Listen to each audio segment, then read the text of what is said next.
এই তাড়াতাড়ি তোমার প্লাজো খুলো, আমি আজকে তোমার ওটায় আমার সবচেয়ে স্পেশাল জিনিসটা ঢুকাবো। বাবু, আমি খুলতে পারবো না, তুমি খুলে ঢুকাও। এতে তোমার ওটা আরো শক্ত আর মজবুত হবে। আচ্ছা, তোমার ওটা এত চিকন কেন? ঢুকতে যাচ্ছে না, কি যে করি। বাবু, তুমি না একটু জোরে ধাক্কা মারলেই তো ঢুকে যায়। একটু জোরে ধাক্কা দিয়ে করো, দেখবে তুমিও মজা পাবে, সাথে আমিও পাবো। ফ্ল্যাশব্যাক। অনেকদিন পর আজকে আম্মু ছোট খালার বাসায় গেছে বেড়াতে, আর আম্মুর জন্য আকির সাথে আমার ঠিকমতো কথা হয় না। বাসা খালি পেয়ে আকিকে ফোন দিতেই আকি ফোনটা রিসিভ করলো। বাবু বলো তো কেন ফোন করেছি, গেস করো। কেন বাবু, কিছু লাগবে? আরে না, ভালো করে গেস করে বলো তো কেন ফোন দিলাম। তাহলে তুমি নিশ্চয়ই কিছু খাবে। কিস দিব, না ভিডিও কলে এসে এইসব করব? দূর, ট্রাই টু থিঙ্ক ইয়ার। একটু মন থেকে ভেবে বলো। আমি জানি আমি যা ভাবছি তুমিও তাই ভাবতেছো। তোমার বাসায় আসবো? তাহলে বলো, এক্ষুনি আসতেছি। ইয়া, এই তো তাড়াতাড়ি চলে আসো। আমার আজ সহ্য হচ্ছে না। আজকে আমি সামনাসামনি ওইসব করব, চলে আসো। কিন্তু খালামণি আছে যে। তোর মা থাকলে তোমাকে ফোন দিতাম নাকি? মা সকালে ছোট খালের বাসা চলে গেছে। তুমি বেশি কথা না বলে তাড়াতাড়ি আসো, আমার আর সহ্য হচ্ছে না। ওকে বাবু, তুমি 2 মিনিট অপেক্ষা করো, আমি 5 মিনিটে চলে আসতেছি। আখি আমার খালাতো বোন। আমরা একসাথে বড় হয়েছি, বলা চলে আমরা দুইজন সমবয়সী। পরিবারের সবার অজান্তেই আমরা একে অপরের সাথে আজ 4 বছর থেকে ডেট করতেছি। আখি আমাকে প্রথম প্রপোজ করেছিল, তাই রাজি না হয়ে থাকতে পারিনি। যাক, আখি আমাদের বাসায় চলে আসলে আমি বাসার গেটে ভালো করে তালা ঝুলিয়ে দিয়ে আখিকে নিয়ে ভিতরে চলে আসি। তাড়াতাড়ি সবকিছু খুলে ফেলো, যেন কেউ কোনো কিছু জানতে না পারে। কি খুলবো? আমি খুলতে পারবো না, আমার শরম করে। আরে লজ্জা করলে হবে? আজকে তুমি আর আমি, তাড়াতাড়ি খুলো তো, আমার আর সহ্য হচ্ছে না। আজকে তোমাকে একা পেয়েছি, বাসাও খালি। আজকে খেলা হবে। দেখো সাকিব, আমি তোমার সাথে এসব করার জন্য মোটেও প্রস্তুত না। তুমি যদি চাও তাহলে একটু কিস টিস হতে পারে, এর বেশি হবে না। দূর বাল, একটু বোঝার চেষ্টা করো। আখি, ট্রাই টু রোমান্স। আমি একটু রোমান্টিক মোডে কথা বলতে বলেছি। দেখো, এরকম সুযোগ কি আমরা কখনো পাবো? তুমি যদি নিজের ইচ্ছে না খুলো তাহলে কিন্তু আমি জোর করব, বলে দিলাম। না সাকিব, এসব হয় না। বিয়ের আগে এসব করা তো পাপ। আমি মনে করেছি তুমি আমাকে গল্প শোনাবে, তাই আসলাম। আর তুমি কি না, ছি ছি, তুমি এতটা নিচে নেমে গেছো। আরে ধুর, তোমাকে হিল খুলতে বলেছি। ঠাস ঠাস করে শব্দ হচ্ছে। পাশের ফ্ল্যাটে দাদু আছে, হিলের শব্দ পেলেই শালার দাদু চলে আসবে। তাড়াতাড়ি খুলে ফেলো, না হলে তোমাকে আর আমাকে ধরে ফেলবে। ও, তুমি হিলের কথা বলছো? আর আমিও না, কি সব ভাবছি। তাহলে কি ভাবছিলে তুমি? কিছু না, বাদ দাও এসব। চলো এখন রুমে। আখি আর আমি রুমে প্রবেশ করতেই আখি গিয়ে বিছানার উপর ধপাস করে শুয়ে পড়ল। আমি আখির কাছে গিয়ে বললাম, আরে আরে কি করছো, শুয়ে পড়লে যে? তো কি করব? আরে তাড়াতাড়ি পায়জামা খোলো, আমরা এখন করব। মানে কি করব? আর আমি প্লাজো খুলবো কেন? বোঝো নাই, একটা ছেলে আর একটা মেয়ে একা রুমে যা করে আমরাও তাই করব। সাকিব, এসব কিন্তু বেশি বেশি হয়ে যাচ্ছে। তুমি আবার কি শুরু করলে? তুমি খুলবে কিনা আমি খুলে দিব। জান, বোঝার চেষ্টা করো। আমি একটু তোমাকে কাছে পেতে চাই, তোমাকে সবচেয়ে বড় উপহারটা দিতে চাই। তাড়াতাড়ি নাও। আমি গভীর চিন্তায় পড়ে গেলাম। সাকিব কি সব বলছে? ও আসলে কি করতে চায়? আমার মাথায় কিচ্ছু ঢুকতেছে না। যাক, ও যা করবে ভালোর জন্যই করবে। হাজার হলেও আমার একটা মাত্র বয়ফ্রেন্ড, তাই আমি ওর কথা মতো আমার পায়জামা খুলতে লাগলাম। তখনও বলল, আরে আরে, তুই পায়জামাটা এখানে খুলছো কেন? বাথরুমে যাও, এই নাও প্লাজো, ওটা খুলে এটা পরে আসো। আজকে তো তোমাকে নিয়ে খুলবো। যাক বাবা, ওর মাথায় কি চলছে আল্লাহ ভালো জানে। তাই আমি ওর কথা মতো প্লাজো পরে আসলাম। ও সাথে সাথে আমাকে কোলে নিয়ে বিছানার উপর বসালো। আমি খেয়াল করলাম ওর পকেটের কাছে কেন জানি ফোলা ফোলা লাগতেছে। বুঝতে পারলাম ও এখন আমাকে আদর করতে চায়। তাই আমি ওকে বললাম, আচ্ছা তোমার পকেটের পাশে ওভাবে ফুলে আছে কেন? ইয়ে মানে এমনি। বলো বলছি, তার মানে ইয়ে করতে চাচ্ছ? আরে না, কাছে আসো। আমি আখিকে আমার খুব কাছে টেনে নিয়ে ওর মুখের কাছে আমার মুখটা নিয়ে গেলাম। আখি এবার ওর মুখ থেকে ওর গরম নিঃশ্বাস আমার মুখের উপর ছাড়লো। আমি বিচলিত হয়ে এক অদ্ভুত নেশায় জড়িয়ে গেলাম আর ওকে বললাম, আরে সময় নষ্ট করো না, তাড়াতাড়ি প্লাজো উপরে ভাসাও। আমি এখন তোমার ওটার ঢুকাবো। হুম, এই নাও ঢুকাও। ভাসিয়ে নিয়েছি, এবার ঢুকাতে কোনো সমস্যা হবে না। এবার আর হবে না। আমি আখির পা দুটো আমার কোলে তুলে নিলাম। তারপর আস্তে আস্তে ওর প্লাজো উপরে ভাসিয়ে দিতেও বলল, আরে এভাবে করলেই হবে না, দাঁড়াও, আমি সবকিছু খুলে ফেলি, তখন তোমার যা ইচ্ছে করতে পারবে। না না, সব কিছু খুলতে হবে না, শুধু এইটুকু খুললেই হবে। আমি পকেটে হাত দিয়ে আখির জন্য অর্ডার করা দুবাই থেকে একটা গোল্ডেন নূপুর এনেছি, সেটা বের করে ওর পায়ে পরিয়ে দিলাম। এবার আখি বলছে, বাহ, কি সুন্দর নূপুর হয়েছে, ওটা আমাকে পরে পরিয়ে দিও। এখন তো আমার কাছে আসো, আমার কেন জানি কেমন কেমন লাগছে। দাঁড়াও তো। আমি আখিকে নূপুর পরিয়ে দিয়ে ওর পায়ে একটা কিস করলাম। সাথে সাথে আখি কেন জানি আমার মাথার চুল টেনে ধরে বলল, আরে বোকা, এসব ছাড় এখন, তাড়াতাড়ি আগে আমাকে সামলা, নয়তো আমাকেই তোকে সামলাতে হবে। কি বলো? তোমাকে তো আমি নূপুর পরার জন্যই ডেকেছি। তোর লাগবে না আমার নুপুর টুপুর, এখন আমার তোকে লাগবে, শুধু তোকে। আয় আমার কাছে আয়, আমার শরীর গরম হয়ে গেছে, আমাকে সুখ দে রে পাগলা, না হলে আমি যে পাগল হয়ে যাব। আখি, কি বলো এসব? তোমার হঠাৎ কি হলো বলো তো? আমি তোমাকে যে জন্য ডেকেছি আমার মিশন সাকসেসফুল। এখন তুমি তাড়াতাড়ি চলে যাও, না হলে আম্মু চলে আসবে। মানে তুমি আজকে আমাকে একটা ফাঁকা বাসায় এই জন্য ডেকেছো? থুর, তোমার সাথে আর কোনোদিন কথাই বলবো না। এই বলে আমি সাকিবের বাসা থেকে রাগ করে চলে আসতে যাব, তখন সাকিব দৌড়ে এসে আমাকে জড়িয়ে ধরে তারপর বলে, আমি বুঝতে পারছি তুমি কি চাও, চলো। কি চাই তুমি তো বোঝো না, হাদারাম কোথাকার। বুঝি জান, বুঝি, সব বুঝি।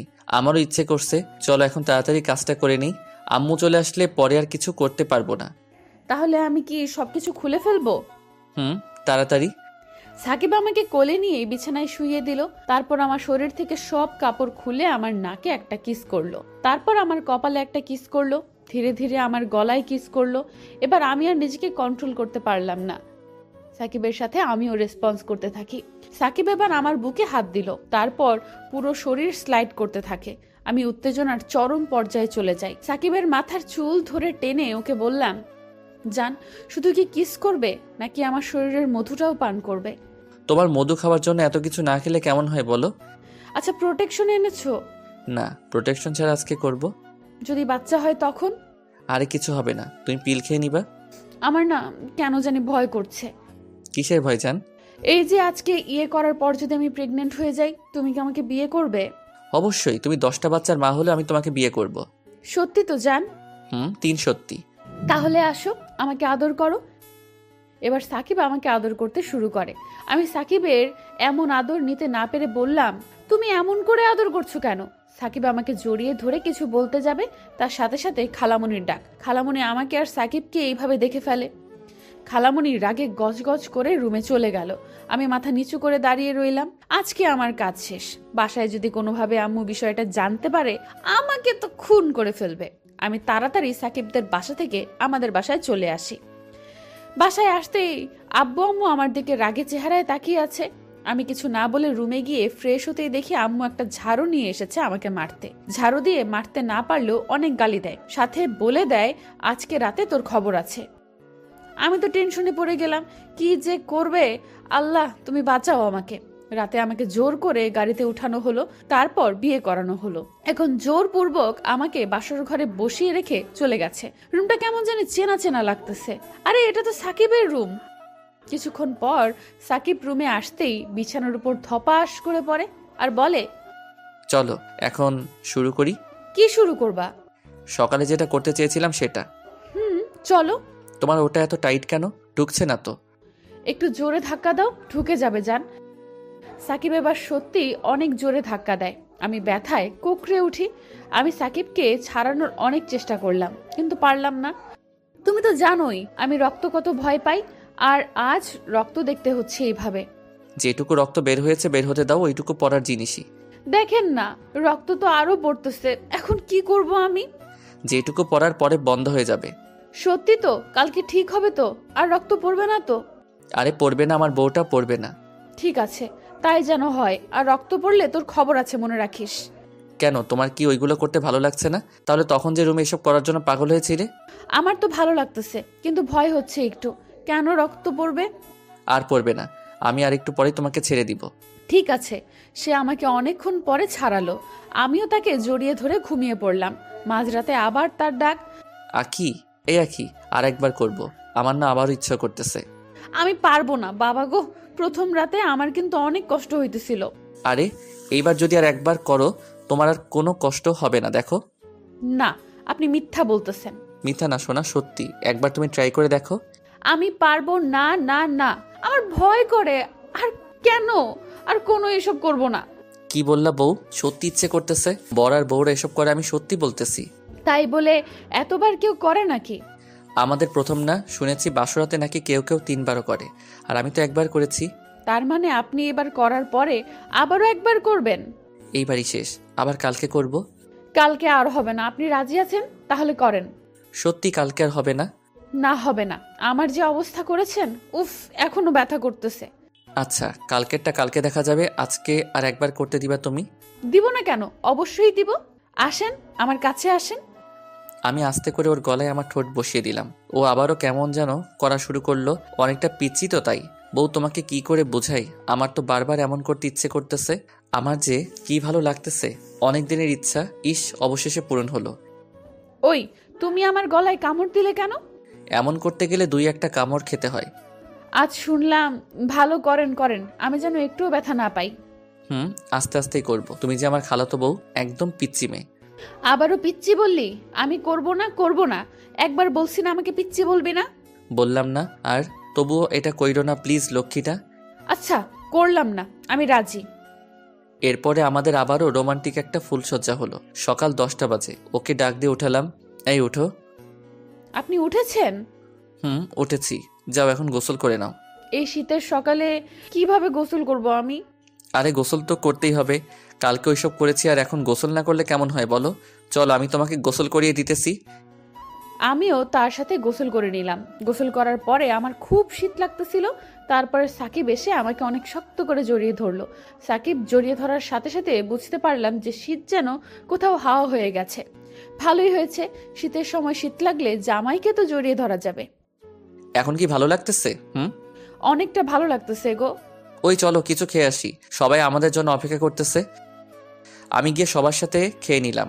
দেখতে দেখতে অনেকটা দিন কেটে গেল। এখন আমার বউটা অনেক দুষ্টু হয়ে গেছে। আমার চেয়েও দুষ্টু। যার এত ভয় ছিল সে এত দুষ্টু হয়ে যাবে সেটা আমি কোনো দিনও আশা করিনি। ও পরিচয়টা তো দিতেই ভুলে গিয়েছিলাম। আমি হলাম সাকিব, একটা সরকারি স্কুলে চাকরি করি টিচার হিসেবে। আর এই হলো আমার বউ, ওর নাম আখি, আমার খালাতো বোন। কিভাবে কি হয়েছে সেটা তো শুনেছেন। বিকেলে শুয়ে আছি, আখি এসে বলল, সাকিব, এই সাকিব, তোমার ঠোঁটে একটা কামড় দিতে ইচ্ছে করতেছে। দেখো আখি, ওই দিন কামড় দিচ্ছ, এখনো কিন্তু ঠোঁটে দাগ হয়ে আছে। আমার দিতে ইচ্ছে করতেছে, সো দিব। কোনো বারণ করতে পারবে না তুমি। যখন আমার সাথে ওইটা করো তখন কি আমি বারণ করি? দেখো লক্ষ্মী বউটি আমার, শীতের দিনে কামড় দিলে ব্যথা করে খুব, আর রক্ত বের হয়। বের হলে হবে, তাতে আমার কি? আমি আস্তে করে তার কাছে চলে আসি, কিন্তু সে পিছিয়ে যাচ্ছে। আমি তার কলার ধরে পায়ের উপর পা উঠিয়ে উঠে পড়ি। দেখো দেখো, একদম ভালো হবে না কিন্তু।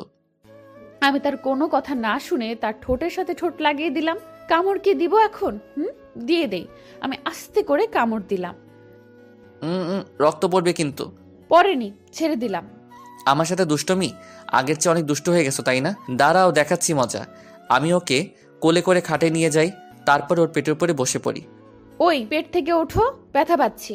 উঠবো না। এত চালাক হয়েছো কেন তুমি? তোমার কাছ থেকেই শিখেছি। বর যদি চালাক হয় তাহলে তো আমাকেও চালাক হতে হবে, তাই না? আমি ওকে টেনে বুকে নিলাম, তারপর ওর কপালে একটা চুমু দিলাম। ও আলতো করে জড়িয়ে ধরলো, আর কানে কানে বলল যে অনেক ভালোবাসি তোমাকে। আমি ওর দিকে তাকিয়ে আছি। আমাকে এমন করে ভালোবাসবে তো? কখনো দূরে ফেলে দিবে না তো? কোনো দিনও না। ওই, চলো না, আজ একটু আব্বুর বাড়িতে যাই। কালকে তো তোমার স্কুল বন্ধ। চলো না। তাই? আচ্ছা তুমি ফ্রেশ হও, তোমাকে নিয়ে যাব। তুমি এত ভালো কেন বলো তো? আমার একটা কথাও ফেলো না। বউয়ের কথা শুনবো না তো কার কথা শুনবো? তাই না? এমন করে শুনবে তো? শুনবো। এই যে আপনারা এখন যান, আমি একটু শ্বশুর বাড়িতে যাবো। আর হ্যাঁ, আমাদের জন্য কিন্তু অবশ্যই দোয়া করবেন। দেখা হবে আবারও আপনাদের সাথে কোনো একটা গল্পে।